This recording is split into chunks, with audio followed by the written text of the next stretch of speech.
Good morning, students. All of you are able to see the slides. Okay. So before starting the next lecture, our questions were pending of last class. So be prepared for answering the questions. Are you ready to answer?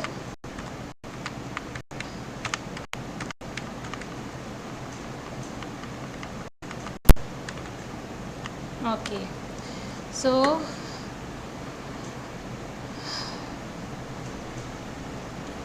I hope everyone is able to see the slides. These slides are visible to everyone. Okay. Let's answer this question. Hormones. Word choices can be used more than once. Okay. So these two hormones stimulate the pancreas to release its secretion. These two hormones stimulate the pancreas to release its secretion. Answer either cholecystokinin, gastrin or secretin. Which two hormones stimulate the pancreas to release its secretion? Ayushi Jaiswal, Chelsea, Pradyuman. Okay, answer is cholecystokinin and secretin. Okay, these hormones stimulate increased production of gastric juice. What is the answer of this question?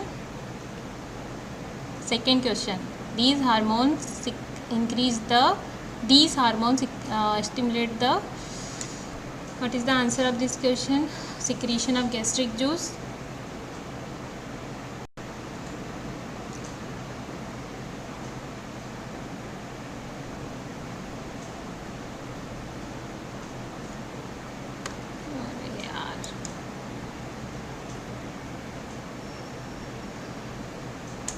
Okay, answer is gastrin.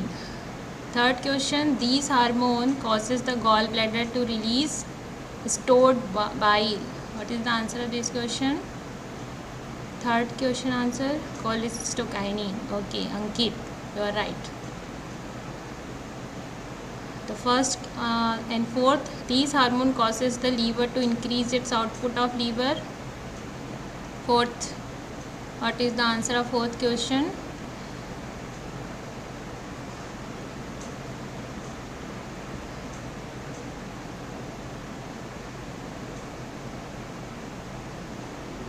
Secretin. Okay, secretin hormone causes the liver to secrete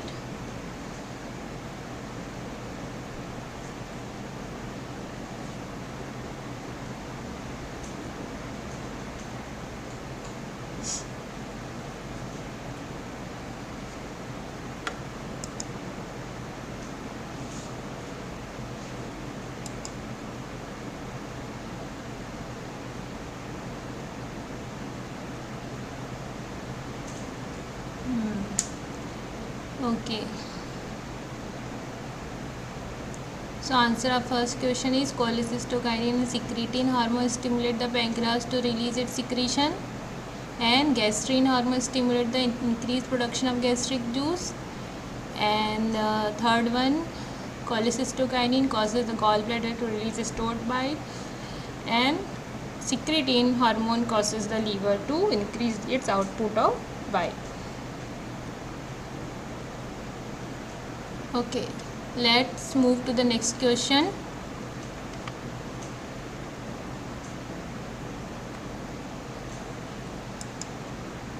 What is the classification of GIT hormone?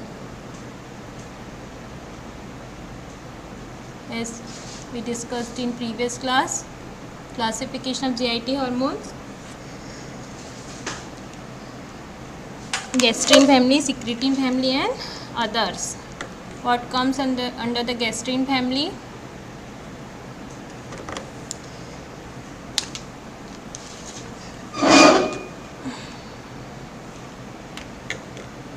Gastrin and cholecystokinin. Okay, Adyasha.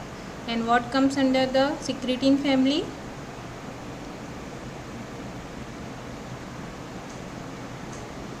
What comes under the secretin family?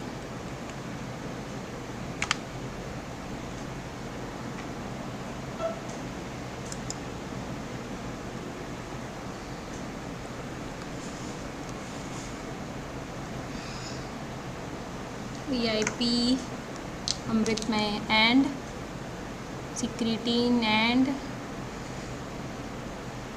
GIP and glucagon, and others comes under the others like ghrelin, motilin, substance P, all comes under the others. Okay. Now next question. Can you able to see the slides?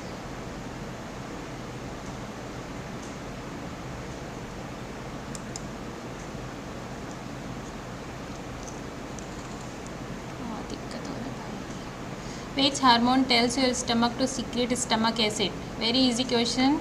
Mahima. Will you answer this question? Mahima.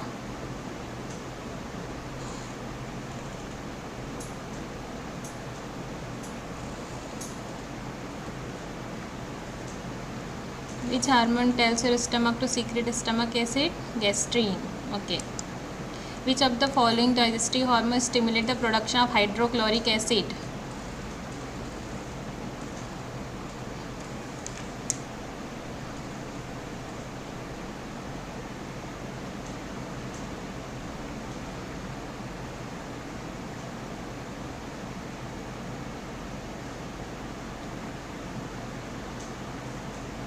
Which of the following digestive hormones stimulate the production of hydrochloric acid? Why all of you are answering A? Its answer is gastrin. Gastrin hormone stimulate the production of hydrochloric acid. Okay. Now coming to the next question. Which of the following digestive hormones stimulate the pancreas to release buffers to stabilize the pH within the duodenum? To release buffers.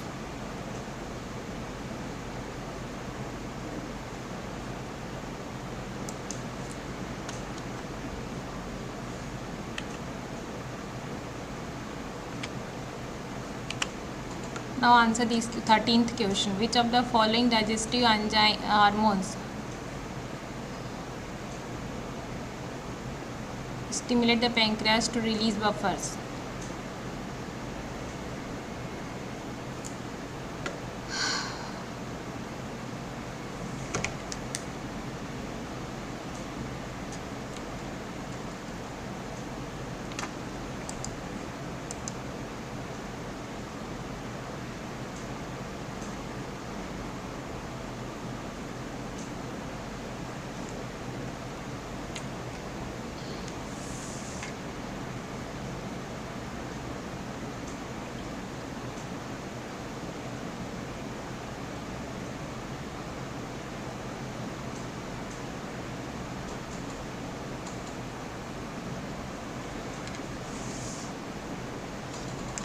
Its answer is C. Okay. Secretin hormone stimulate the pancreas to release buffers to stabilize the pH within the duodenum. Jai Singh, Chitra Singh. Okay. Now coming to the next question. Which of the following digestive hormone stimulate the release of bile from gallbladder? Very easy question. I am expecting answer from Yasasvi Sahu, Suraj. Where are all of you?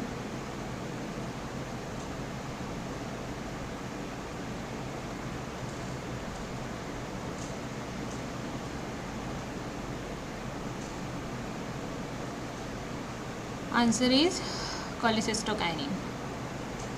Next question. Which of the following release of bile from the gallbladder?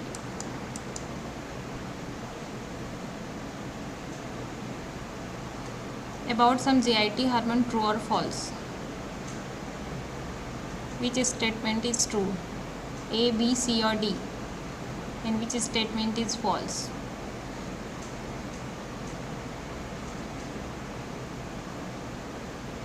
Which statement is true? Answer. Gastrin is released as a result of stomach distension and vagal stimulation. Is it true or false?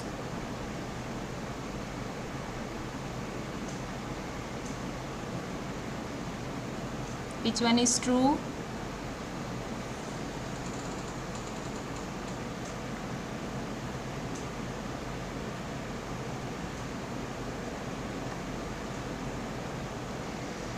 Secretin stimulate the pancreatic acinar cells to secrete enzyme. Here A and B are true. Okay, and C and D are not true. They are false. Because pancreasm is itself a CCK, but it has a structural relationship to gastrin is wrong. And secretin causes excessive gastric secretion. It is false statement. Secretin causes a decrease as gastric acid secretion. Okay. Now next question. Answers. A is true. Jaising true. Which one is true? A or B? A, B, C, D. Which one is true?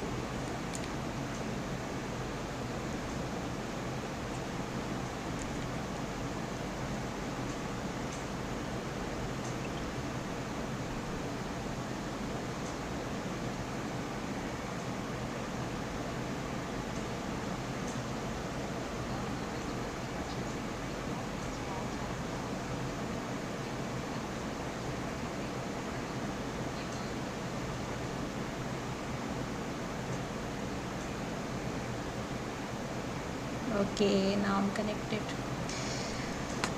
There's today so much network problem here. Okay, so what is the answer of this second question? Which one is true? A is true. B and C. Ayushi Anjali Ayushi Shukla is saying B and C.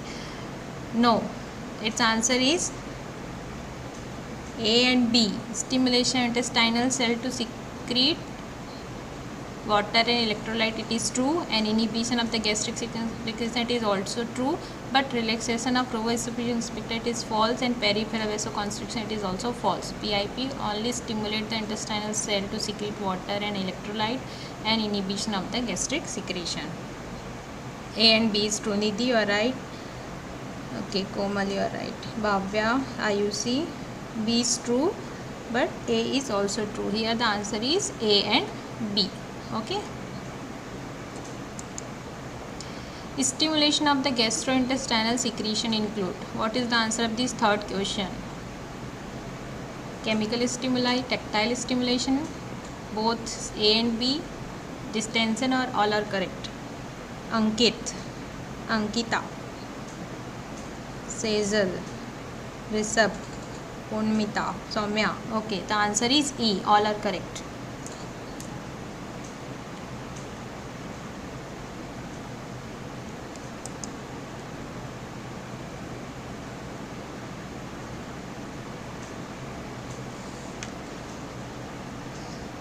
Simran.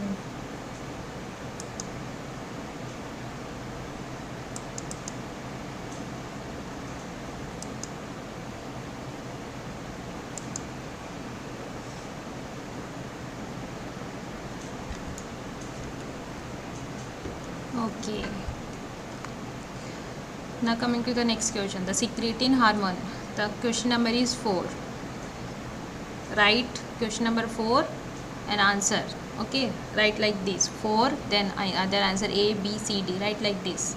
The secretin hormone is secreted by pancreas, is released by pyloric mucosa, contracts the gallbladder wall, or D, increases the pancreatic secretion of water and bicarbonate. Okay, everyone is answering 4D. 4D, Anjali Sahu. Okay, correct. Secretin hormone increases the pancreatic secretion of water and bicarbonate. Coming to the next question.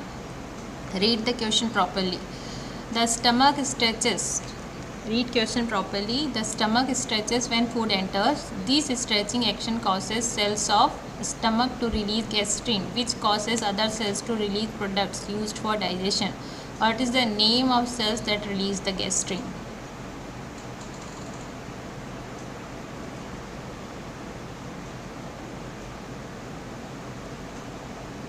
What is the name of cells? A, B, or C? Chief cells, parietal cells, or enteroendocrine cell? What is the answer of this question?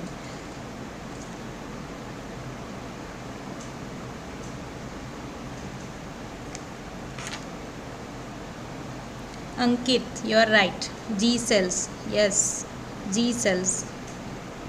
Enteroendocrine cells. G cells is an enteroendocrine cell which secrete the gastrin. So answer is enteroendocrine.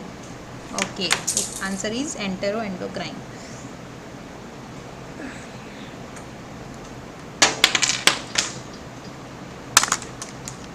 Now coming to the next question. No. Okay, don't be happy by seeing this slide. It is not the end, it is the start of this lecture.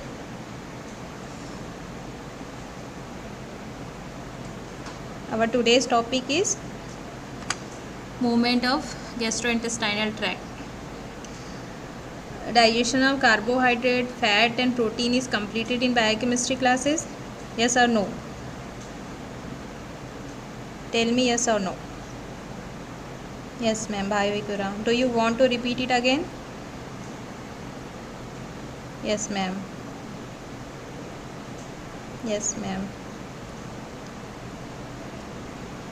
It is completed in biochemistry. Okay.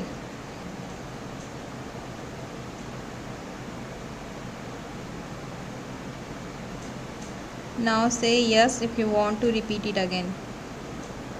Now say yes if you want to repeat it again.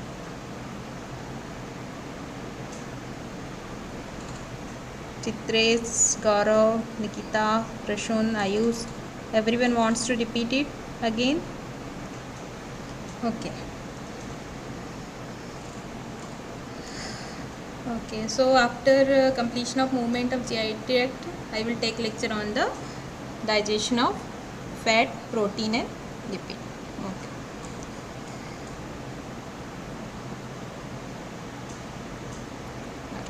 Let's start the today's class. Movement of GI tract. Gastrointestinal tract, which is also called digestive tract, alimentary canal, digestive system, gastrointestinal tract or GIT is an organ system which take in food, digest it to extract and absorb energy and nutrients and expels the remaining waste as feces. Mouth, esophagus, stomach, intestine are part of gastrointestinal tract. In gastrointestinal tract, for digestion and for absorbing any energy, there are movements occur. Our first movement is mastication. Okay. Mastication. What is mastication? Mastication is also called chewing. Mastication is also called chewing. Chewing or mastication is the process by which food is crushed and ground by the teeth. It is first step of digestion and it increases the surface area of food to allow a more efficient breakdown by enzymes.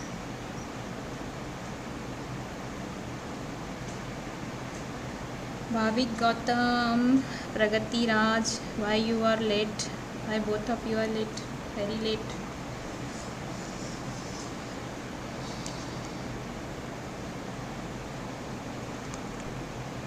What is the significance of mastication? What is the significance of mastication? Breakdown of foodstuffs into smaller particles, mixing of saliva with food substance thoroughly. Okay.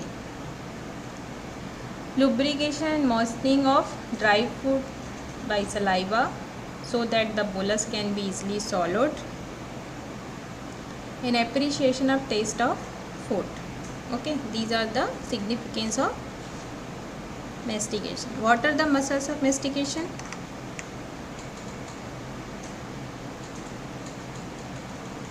Okay, Poonamita, masseter. Is it covered in anatomy? Muscles of mastication? Yes, okay. So what are the four muscles of mastication? Masseter, temporalis, buccinator and pterygoid. Okay, masseter, temporalis, pterygoid and buccinator. What are the movement of mastication?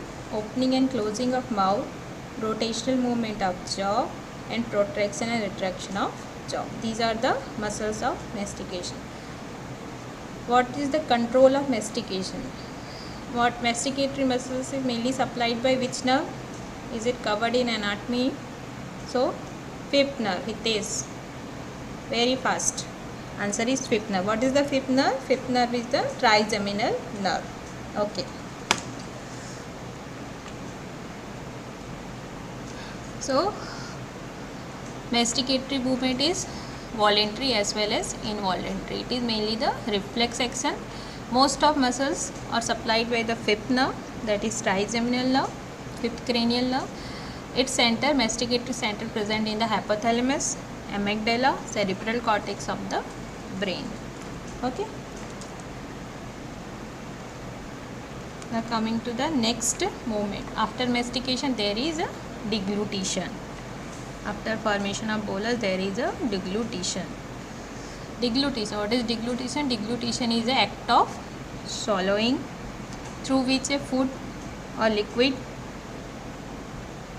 bolus is transported from mouth through the pharynx and esophagus into the stomach. Okay. Deglutition is act of swallowing. Deglutition is a smooth, coordinated process that involves a complex series of voluntary and involuntary neuromuscular contraction, and typically is divided into three distinct phases: oral phase, that is also called buccal phase; pharyngeal phase; esophageal phase. Esophageal phase is also called gastroesophageal phase. Deglutition, the role of nerve, or you can say neural regulation of deglutition. Afferent nerve. What are those afferent nerve? Fifth nerve and ninth nerve. Fifth nerve is the trigeminal nerve and ninth one is the glossopharyngeal nerve. Okay. So afferent nerve, oropharyngeal receptor present in the oropharynx, from where the afferent nerve reaches the swallowing center. From here the afferent nerve fiber of fifth nerve, ninth nerve, 10th nerve and 12th nerve regulates the deglutition by the afferent and efferent nerves. What is the 12th cranial nerve? What is the name of 12th cranial nerve?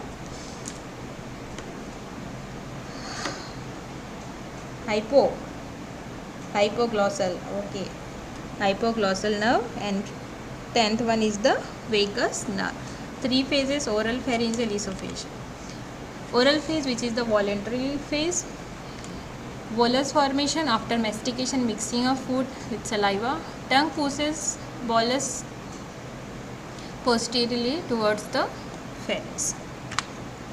Oral phase, total swallow time from oral cavity to stomach is no more than 20 seconds. Okay. The process begins with contraction of tongue and striated muscles of the mastication. In the oral phase, a formed bolus is positioned in the middle of tongue. The bolus is then pressed firmly against the tonsillar pilus, triggering the pharyngeal phase. Okay. In oral phase, position in the middle of tongue, then it is pressed firmly against the tonsillar pillar where the pharyngeal phase starts. The cerebellum controls output of the output for the motor nuclear nerve, cranial nerve, that is the trigeminal nerve, facial nerve and hypoglossal nerve. So oral phase is controlled by the 5th, 7th and 12th nerve. Oral phase, food is prepared for swallowing. In oral phase, food is prepared for swallowing. Tongue plays a vital role. It is divided into two: oral preparatory phase and oral phase proper. It is under totally voluntarily controlled. Okay. In oral phase, when food moves from mouth to pharynx. In oral phase, when food moves from mouth to pharynx, which is called the oral phase. First is the oral phase is again divided into two. First is the oral preparatory phase. Involves breaking down of the food in the oral cavity. Breaking down of food in the oral cavity. Food is chewed and mixed with saliva, making into bolus which can be swallowed. The elevator of lower jaw play an important role in bolus formation. Next is the oral preparatory phase. What are the organs which help in oral preparation of bolus? First is the salivary gland, from which saliva is secreted. which comes into the mouth, and which saliva helps in lubrication of the food and formation of the bolus. Saliva contains mucin, holds the food together. Salivary amylase starts digesting carbohydrate. Bicarbonate maintains the pH level of saliva and protect the teeth, and lysozyme inhibit the bacterial growth. What is the function of tongue in bolus formation? Help in bolus formation by action of intrinsic muscle, which alters in its shape. Its extrinsic muscle changes its position within the oral cavity, thereby helping chewing the food by dental occlusion. Occlusal action of lips seal and prevent the bolus from dribbling out of the oral cavity. Okay, it seals and prevent the bolus from dribbling out from the oral cavity. Vaccinator muscle push the bolus out of the vestibule into the oral cavity proper. After preparation, this vaccinator muscle helps in the push the bolus out of the vestibule into the oral cavity proper. Okay.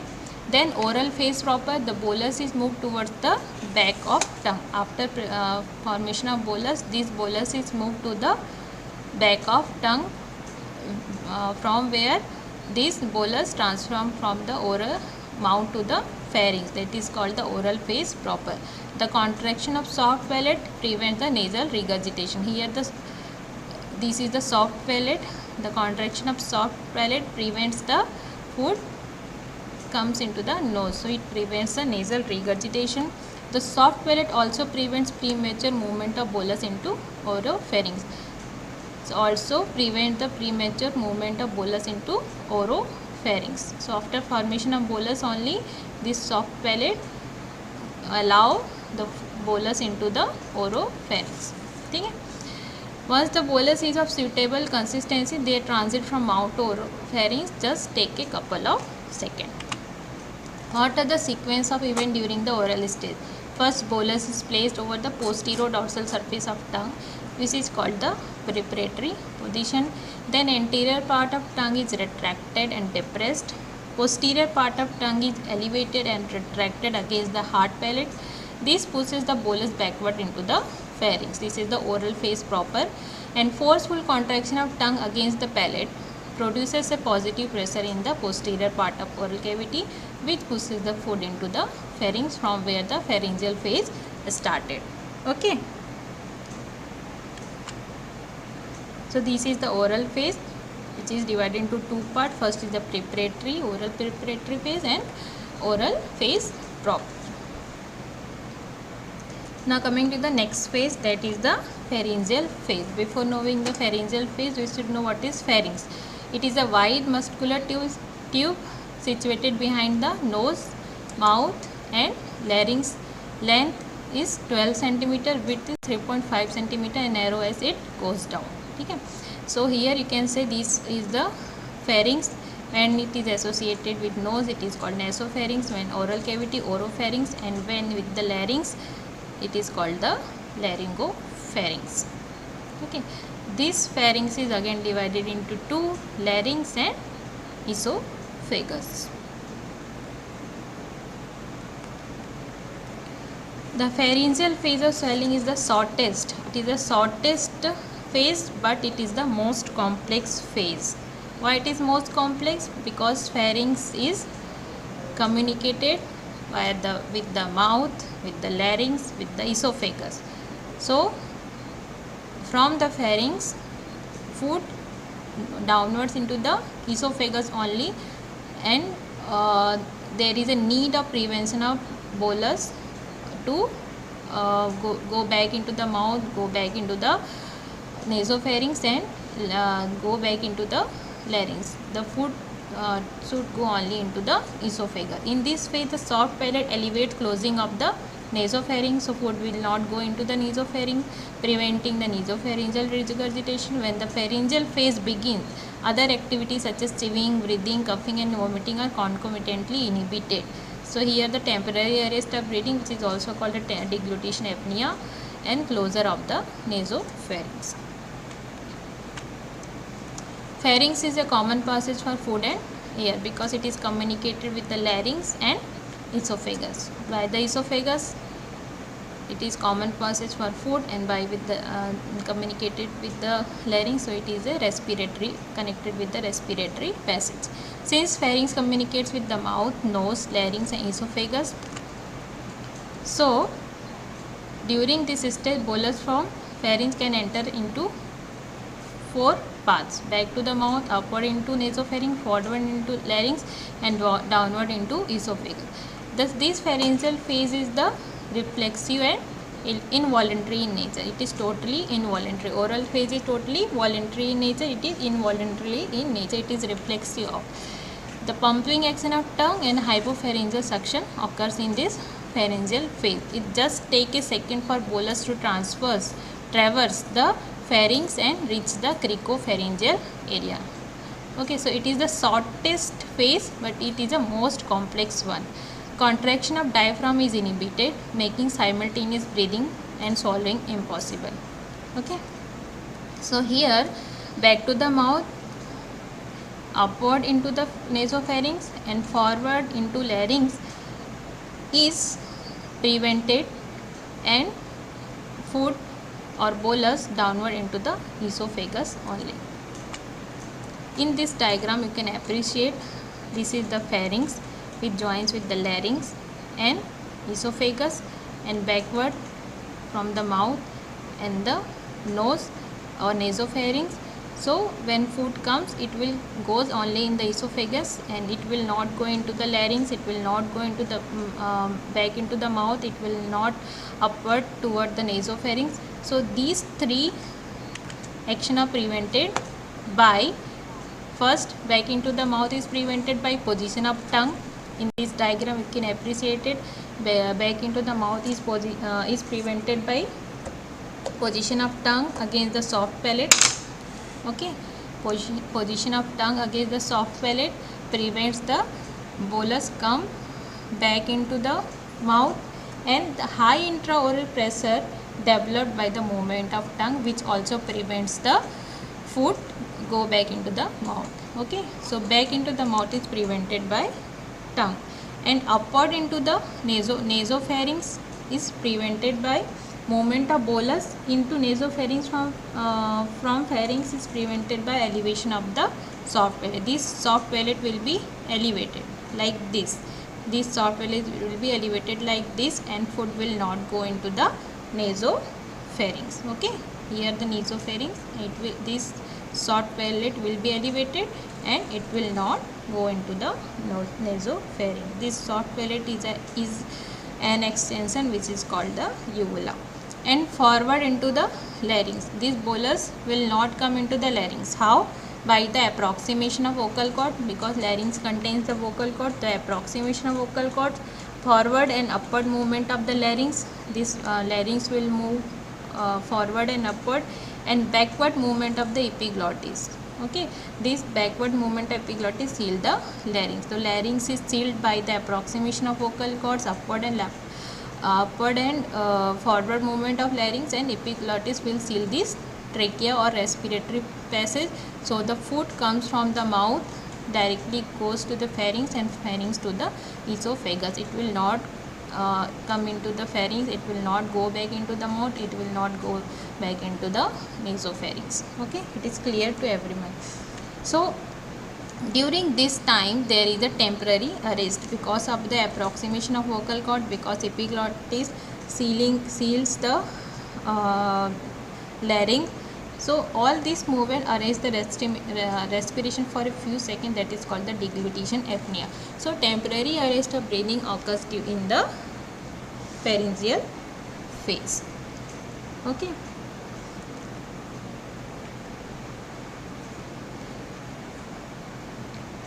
In the pharyngeal phase there is the upper esophageal sphincter relaxed. Here the upper esophageal sphincter which will be relaxed so that the food from the pharynx comes into the esophagus. This upper esophageal sphincter is also called the cricopharyngeal sphincter.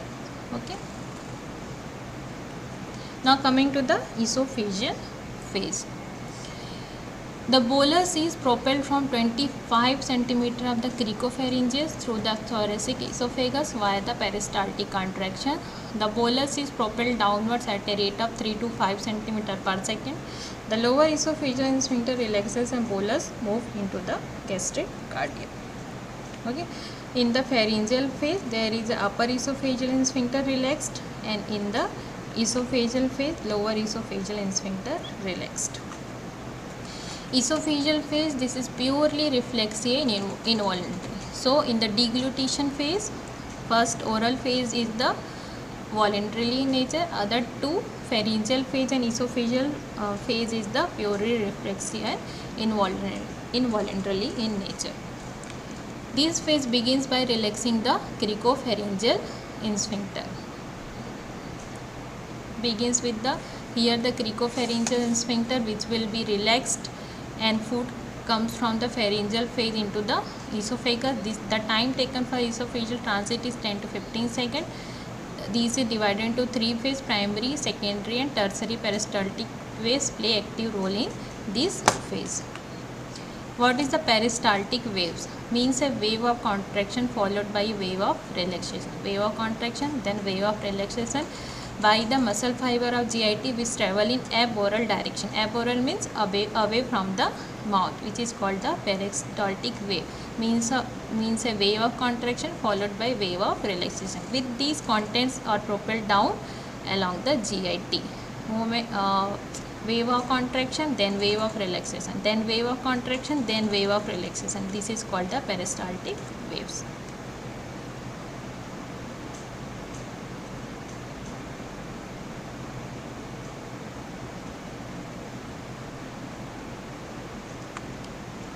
Primary peristaltic contraction. Primary peristaltic contraction is the weaker waves controlled by the deglutition center. What are the deglutition center? As discussed in previous slides, present in the brain, cerebral cortex and medulla. It starts when bolus reaches the upper part of the esophagus and propels food toward the stomach. Initially, the negative pressure is created in the upper part of esophagus due to stretching of closed esophagus by elevation of the pharynx, but immediately pressure becomes positive. Okay, so initially there is a negative pressure in the upper part of esophagus due to stretching of closed esophagus by elevation of the pharynx, but immediately pressure becomes positive. Then secondary peristaltic waves arise in the esophagus locally due to distension of upper esophagus by bolus. Okay, produce a positive pressure. If primary peristaltic contraction are unable to propel the bolus into the stomach, the secondary peristaltic contraction appear and push the bolus into mouth. Example, cheese. Like if primary peristaltic contraction are unable to propel the bolus into the stomach, the secondary peristaltic contraction appear and push the bolus into the stomach. Controlled locally by the mesenteric plexus by releasing the acetylcholine.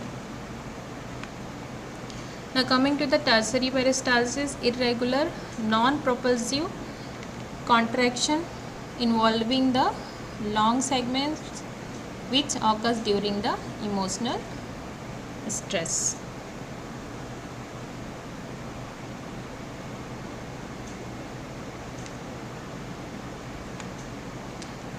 So esophageal phase, there is primary peristalsis and secondary peristalsis, and one more is the tertiary, in which the non-propulsive contraction. Primary peristalsis, continuation of the pharyngeal peristalsis, where the first is the negative pressure created, then the positive pressure due to distension of the esophagus.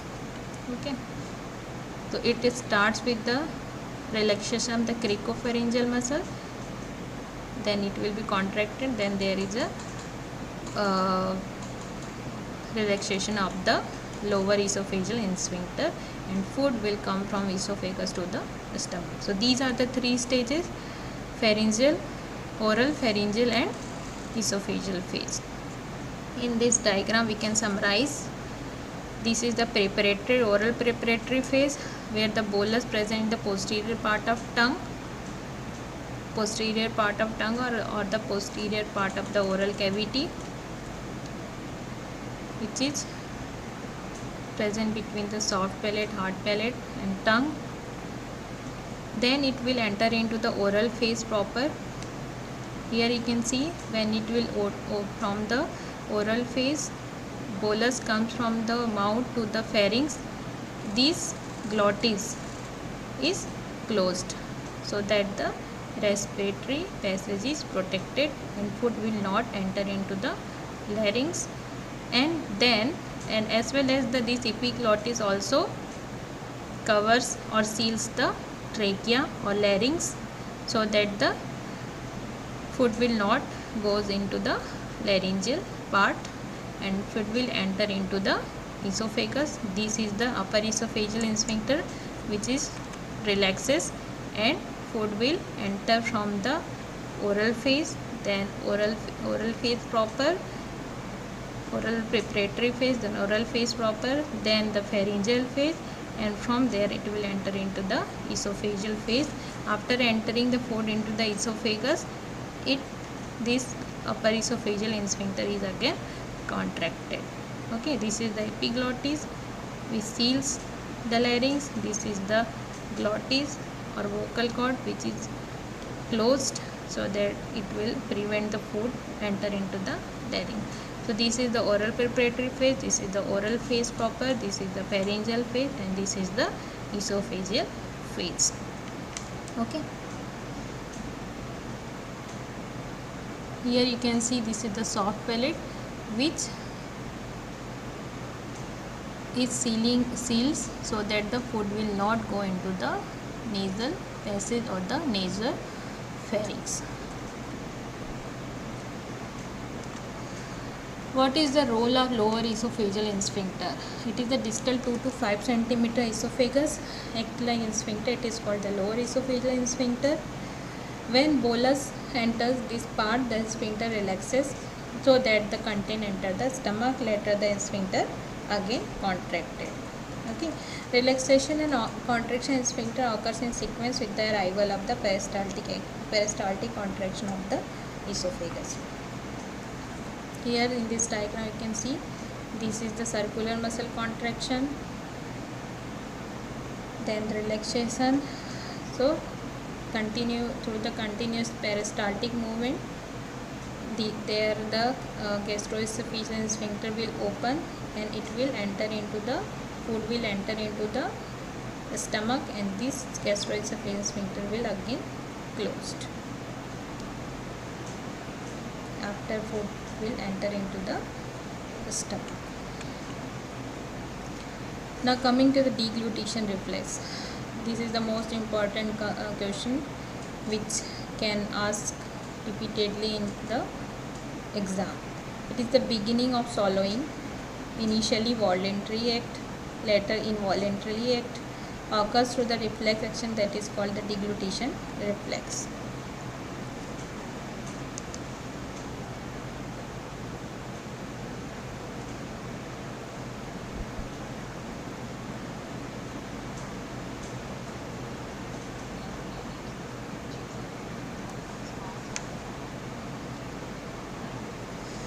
This deglutition reflex is controlled by the afferent and efferent nerve. What are those afferent nerve?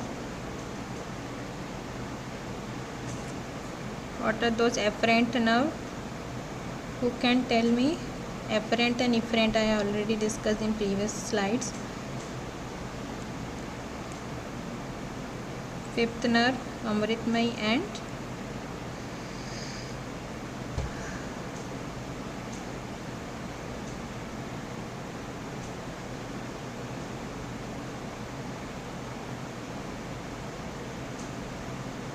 fifth and ninth nerve. And afferent nerve are the vagus, trigeminal, afferent and efferent. Afferent are the fifth nerve and ninth nerve, and efferent are the fifth nerve, ninth nerve, vagus nerve, and the hypoglossal nerve.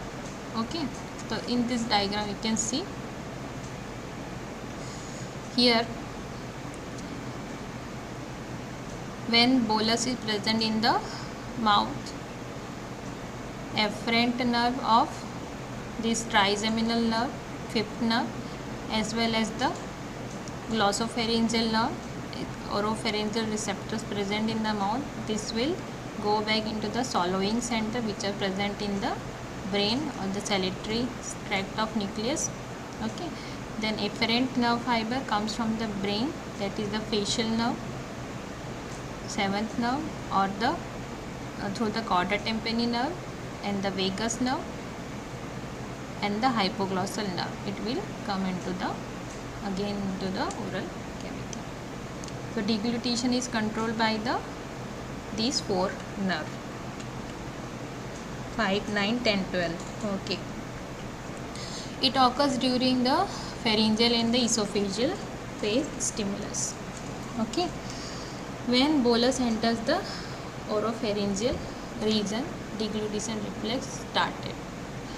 Afferent nerve or the via glossopharyngeal nerve to the brain stem.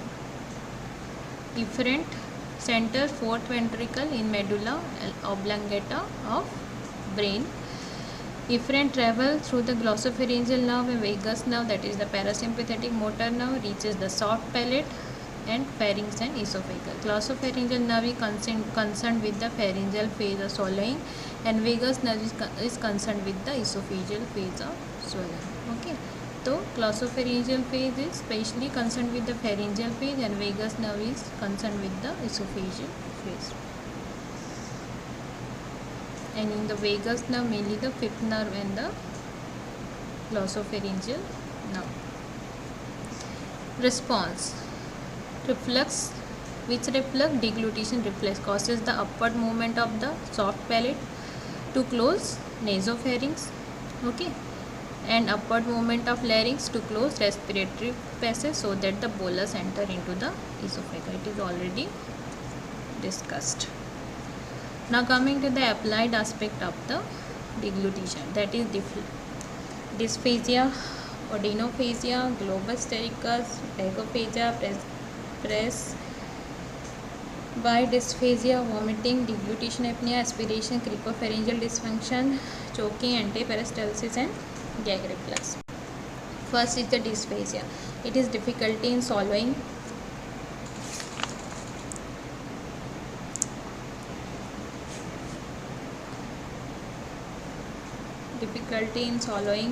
coexist with the heartburn and vomiting. Pathophysiology of dysphagia: lack of coordination or strength of muscles or mechanical obstruction. Okay, if contraction fails to develop, progress bolus distend the esophageal lumen and causes the discomfort. Low amplitude of primary and secondary peristaltic activity is insufficient to clear the esophagus, as in elderly individuals. Okay, in elderly individuals there is a low amplitude of primary or secondary peristaltic activity, so it is insufficient to clear the esophagus. The food will, by any reason, if the food will not clear from the esophagus, the dysphagia may occur.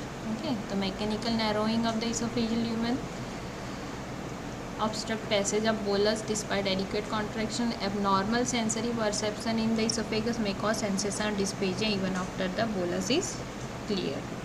Okay, so even after bolus is cleared, if there is sensory perception is abnormal in esophagus, it may also cause dysphagia. So these are the causes of the dysphagia. Dysphagia is also of two types: esophageal dysphagia and oropharyngeal dysphagia. Esophageal means food sticking after swallowing or regurgitation. Okay, means if esophagus is not clear. And oropharyngeal, difficulty in initiation of swallow, that is choking or respiration. So esophageal dysphagia, if we are seeing by the endoscopy or bioscopy, it may be due to structure, it may be due to esophagitis, it may be due to dysmotility of esophagus, means there is a disturbance or low amplitude of the primary and secondary peristaltic activity. And oropharyngeal dysphagia, if it is examined by the video fluoroscopic swallowing assessment and neurological investigation. It may be due to neurological disease, that is bulbar palsy, pseudobulbar palsy, myasthenia gravis, and this mortality are due to eclasia, non-specific motility disorder. Esophagitis may be due to peptic ulcer or the candidiasis. Stricture may be due to benign tumor or the malignant. Like benign condition like peptic ulcer or fibrous ring present, it may cause the stricture of the esophagus. Malignancy like the carcinoma of the esophagus, carcinoma of the stomach, and extrinsic compression, these all may lead to the stricture. So these all may be the cause of the dysphagia. Dysphagia again of two types, esophageal and oropharyngeal dysphagia. Now coming to the vomiting, it is a highly integrated vomiting. Everyone is aware of the vomiting. It is a highly integrated and complex reflex, okay, involving both autonomic and somatic neural pathway. It is synchronous contraction of diaphragm. So vomiting, there is a synchronous contraction of diaphragm, intercostal muscle and abdominal muscle raises the intra-abdominal pressure and combined with the lower esophageal sphincter, forcible ejection of the gastric contents. Important to distinguish between the vomiting and regurgitation. Both are different. Vomiting and regurgitation both are different. Forcible ejection of the gastric content is vomiting, and esophageal content, reflux of the esophageal content is the regurgitation. Associated symptoms, the abdominal pain, fever and diarrhea. So vomiting is a symptom, it is not disease, as everyone knows. What may be the cause of vomiting? Alcoholism, drugs like non-steroidal anti-inflammatory drugs, opiates, regoxin, antibiotics, cytotoxin. There may be sometimes the side effects of these drugs are the vomiting.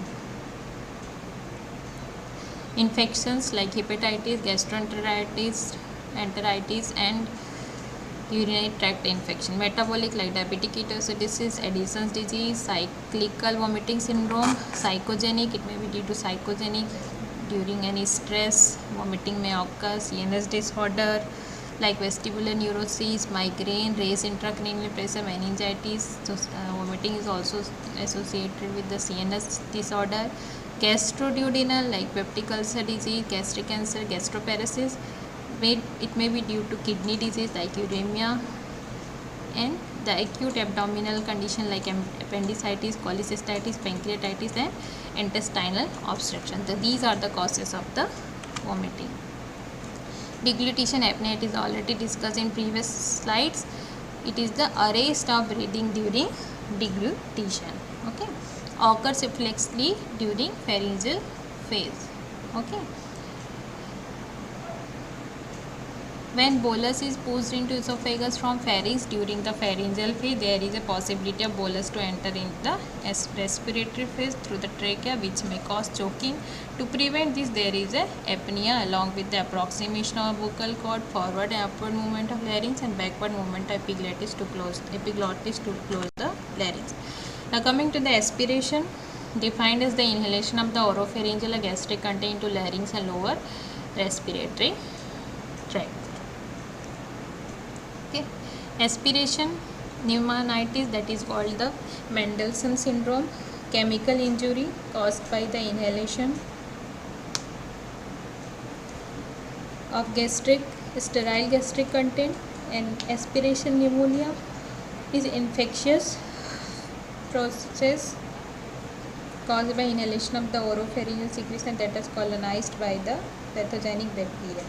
Risk factor for oropharyngeal aspiration: elderly, neurologic dysphagia, poor oral hygiene, colonization by the respiratory tract pathogens. Silent aspiration is common in stroke.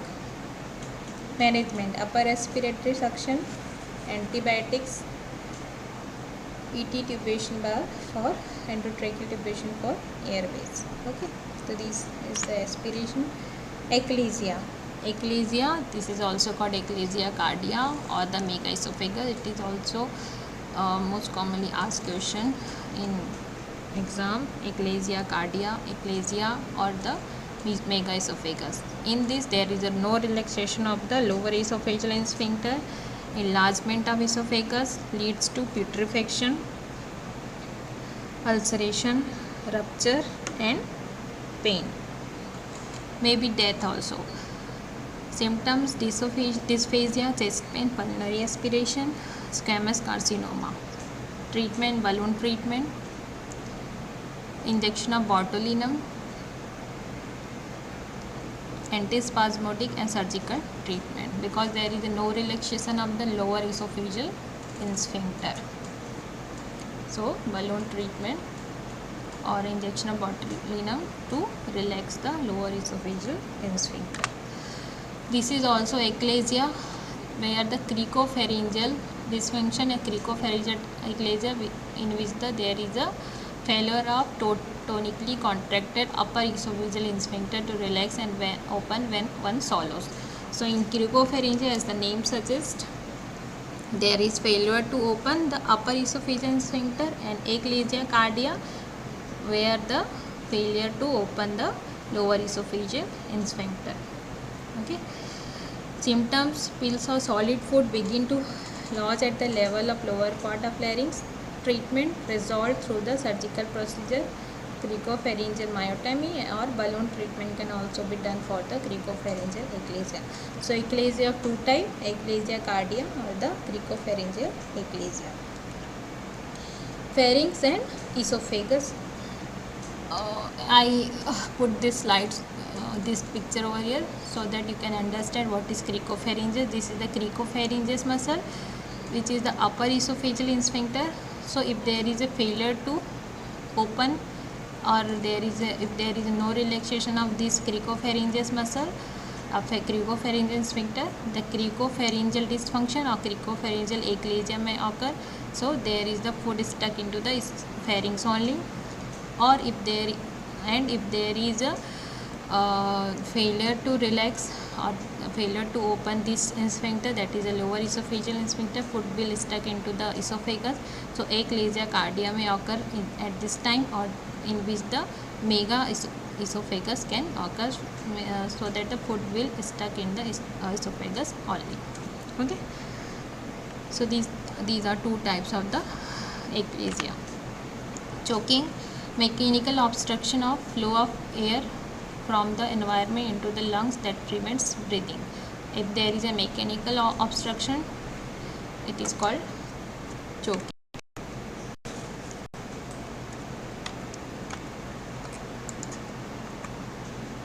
Causes: foreign body respiratory, prolonged choking, asphyxia, and if there is prolonged choking, it may cause asphyxia, which cause anexia, which may be fatal. Foreign body respiratory disease, compression of the laryngopharynx. Sinus symptom: person cannot speak or cry, violent cough, difficulty in breathing, produce wheezing sounds, clutches throat. If respiration not restored, then sinus. What is the treatment? BLS and ALS, basic life support and artificial life support, and the Heimlich maneuver. What is the Heimlich maneuver? Give repeated quick inward and upward thrust. Okay, repeated quick inward and upward thrust. In this diagram you can see this is the Heimlich maneuver for treatment of the choking, inward and upward thrust. What is the antiperistalsis? Wave of contraction restricted that move toward the oral end of tract. Okay, it should be aboral, means away from the mouth. If this is toward the oral, this is called the regurgitation, or also called the antiperistalsis. Okay. Presbyaphasia, characteristic changes in swallowing mechanism, otherwise healthy adult. Age-associated changes demonstrate delay in onset of the specific pharyngeal event, swallowing slow, larger duration, upper esophageal sphincter opening is delayed, chances of the aspiration more. Okay, so presbyaphasia, the characteristic changes in swallowing mechanism of otherwise healthy elder adults. Odinophagia, painful swallowing. Globus stachys, sensation of lump lodged in throat. Phagophagia, fear of swallowing as in rabies. tetanus, pharyngeal paralysis due to fear of aspiration. Gag reflex, stimulation of the sensitive area of pharynx, soft palate, uvula and tongue, stimulation of the trigeminal, glossopharyngeal and vagus nerve. Uncoordinated and spasmodic movement of swallowing muscle may cause the gagging. What are the causes? Chemical irritant, toxic material, specific drugs, severe pain, mild stimulation of the pharynx. Okay, these may be the causes. So what is the treatment? Factors, removal of that factor which cause gags, and local anesthetic may be used. Drug like atropine with sedative may be prescribed, and acupressure can be used for the gag reflex. GERD, gastroesophageal reflux disease. It is a disease, regurgitation, the return of undigested food back from the esophagus to the mouth without the force and displeasure. If it is associated with the force and displeasure, it is vomiting. If symptoms of acid reflux persist for more than a week, it means there is a gastroesophageal reflux disease. In this disease, there is a lower esophageal sphincter is a circular band of muscle. It will not work properly. So acid reflux happens when the lower esophageal sphincter does not tighten or close properly. This allows digestive juices and other contents from your stomach to rise up into the esophagus. These are the causes. What are the symptoms? It may causes the heartburn, uncomfortable burning sensation in chest. This is feeling is also called the heartburn. Sometimes sour or bitter taste can cause difficulty in swallowing and sometimes lead to the breathing problem like chronic cough and asthma. So these are all about the deglutition and this applied aspect. Now coming to the some question, very easy question for this deglutition for ending up of this class.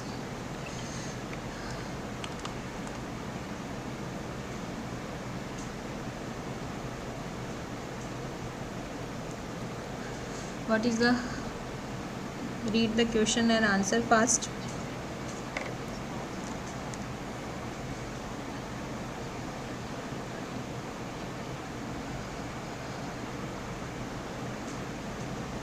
Okay, the ideal sequence is the buccal, pharyngeal and the esophageal phase. Answer this question. Upon swallowing,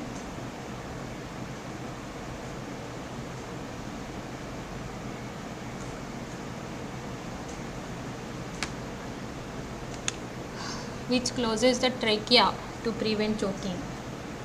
The answer is B. Epiglottis closes the trachea to prevent choking. Which of the following structure open to allow food into the stomach? It is also very easy. C. Parithi.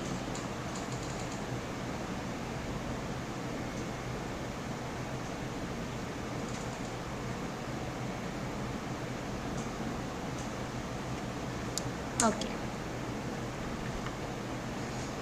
Summary means again some question I am going to ask to summarize. What is deglutition apnea? What is deglutition apnea?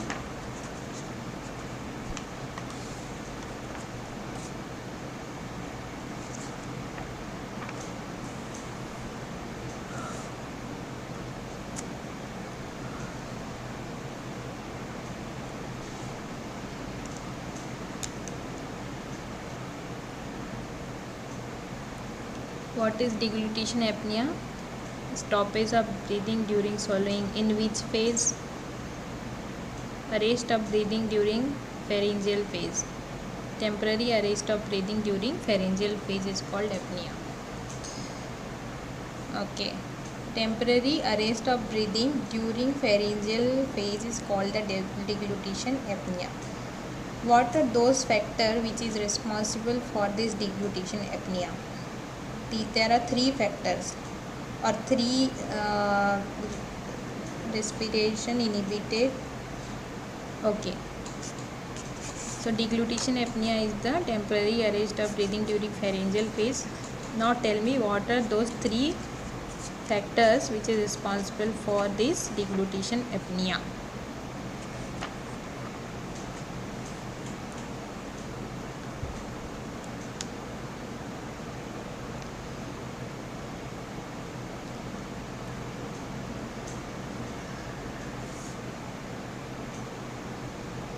Rakesh, are you present in the class?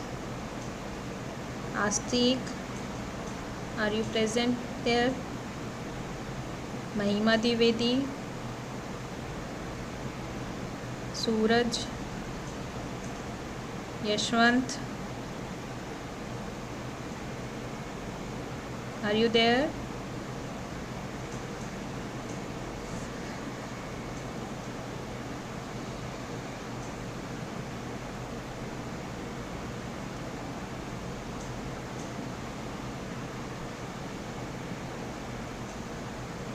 If you all of you will be there, if you will not say, I will mark you absent. Mahima, Suraj, Yashwant, Rakesh, Astik,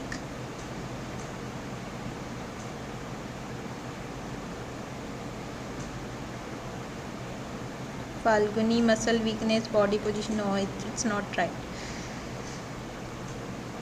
Approximation of the vocal cord, forward and upward movement of larynx and backward movement of epiglottis to seal the opening of larynx are responsible for the temporary arrest of breathing. Okay, Sakshi, I will say you are right. Epiglottis closure, approximation of the vocal cord and forward and upward movement of larynx.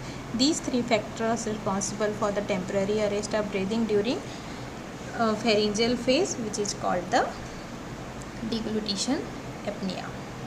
Okay. Now next question. What are the two phases of the oral phase? Oral phase is divided into which of the two sub phases? Oral preparatory phase and oral phase proper. Oral preparatory phase and oral phase proper. Okay. So who controls the deglutition?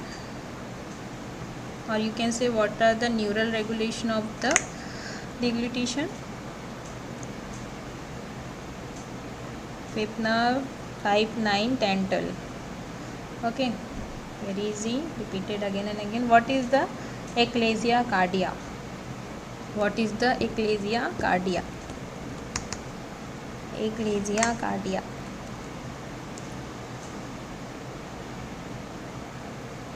What is the ecclesia cardia?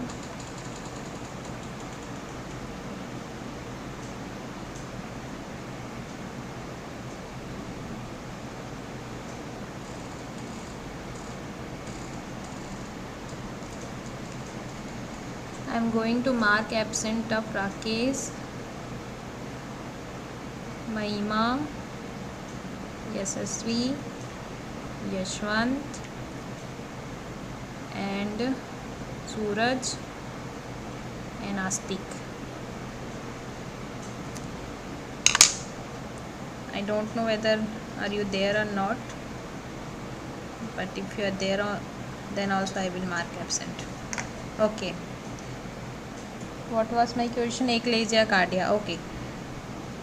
Lower esophageal sphincter disorder. Very good. There is a no relaxation of the lower esophageal sphincter.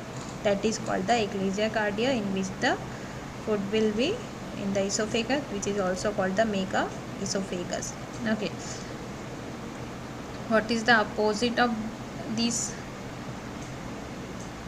Or you can say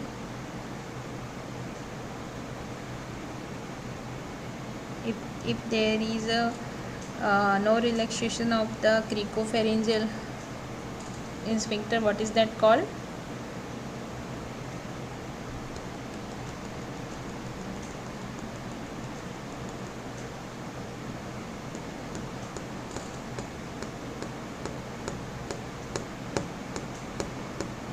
if there is a disorder in the upper esophageal sphincter, or if there is a failure to open the upper esophageal sphincter or the cricopharyngeal, what is that called? Cricopharyngeal dysfunction, aerophagia. Okay.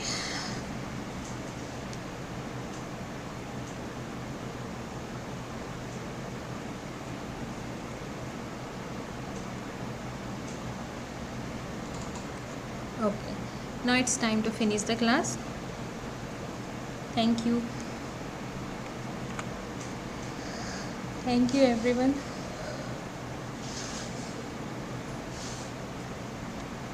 Tomorrow you have exam on MCQ test. I hope all of you are ready for your exam.